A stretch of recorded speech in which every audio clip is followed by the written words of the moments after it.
Hi mga mi, magluluto tayo ng pansit palabok kasi nabitin kami sa pansit palabok namin nung isang araw.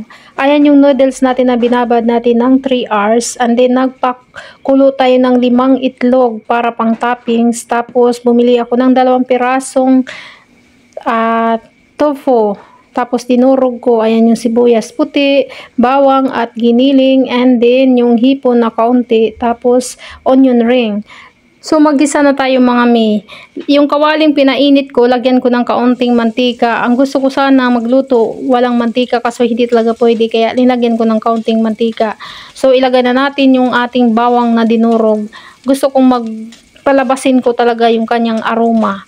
So kaya gusto ko yung brown na talaga, parang malapit na siyang masunog, saka ko ilagay yung sibuyas. Yung sibuyas palang gamit natin ay puting sibuyas. Mas masarap kasi ang puting sibuyas kasi matamis-tamis yung lasa niya. Kaso lang, 1 piraso na lang yan. Uubusin na natin kasi kaysa masira, mabutan pa tayong masira yan. Sayang naman. So ayan na nga, pagkatapos niyan, ilagay na natin yung ating konting giniling mga mi. Pa-brown, palutuin din natin yan. Pag medyo brown niya, saka pwede na nating ilagay yung ating next na recipe. So ang ilalagay ko lang dyan mga mi ay durog na paminta at konting asin. So ayan na, nilagay ko na yung asin, kaso lang yung aking paminta hindi lalabas kasi isa lang ang kamay kong hawak, kailangan 2 siya. So ito na nga, ilagay ko na siya. After nyan, ilagay na natin yung kaunting hipon na yan. Hindi ko sana lagyan ng hipon, kaso lang may nakita ako sa rep na may ilang pirasong hipon, binalatan ko na at ilagay ko dyan, ilahok ko dyan. After naman niyang ilagay yung hipon na yan, ilagay na natin yung tofu o tokwa na 2 pirasong dinurog ko ng bahagya.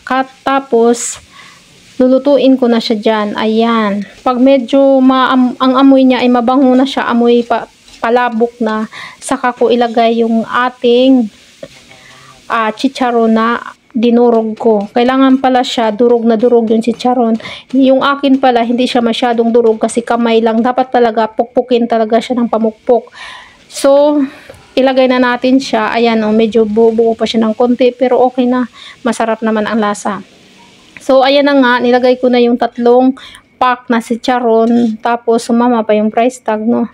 And then, lulutuin na natin. And then, pagkatapos nyan, lagyan na natin ng kaunting tubig. Mali pa ako sa aking aswete. Dapat pala, binabad ko siya ng hot water or maligamgam. Kaso lang, ang nilagay ko, tubig lang talaga na hindi pala siya mag-color. Kaya kailangan kong ihalo dyan sa ginisa ko. Parang magkulay na siya. O, diba? Maganda na ang kulay niya. Yellow na. So, after nyan, templado na yan mga mi. Ilagay ko na yung ating pasta. Binabad ko siya ng 3 hours. Pero pwede naman siyang parang spaghetti siya na ilulutuin muna natin yung pasta. Sa akin niya, dyan ko na mismo niluto ang pasta. Ayun lang, ganun lang kasimple. Ayan na siya ang ating finished product. Kain na tayo. Thank you for watching.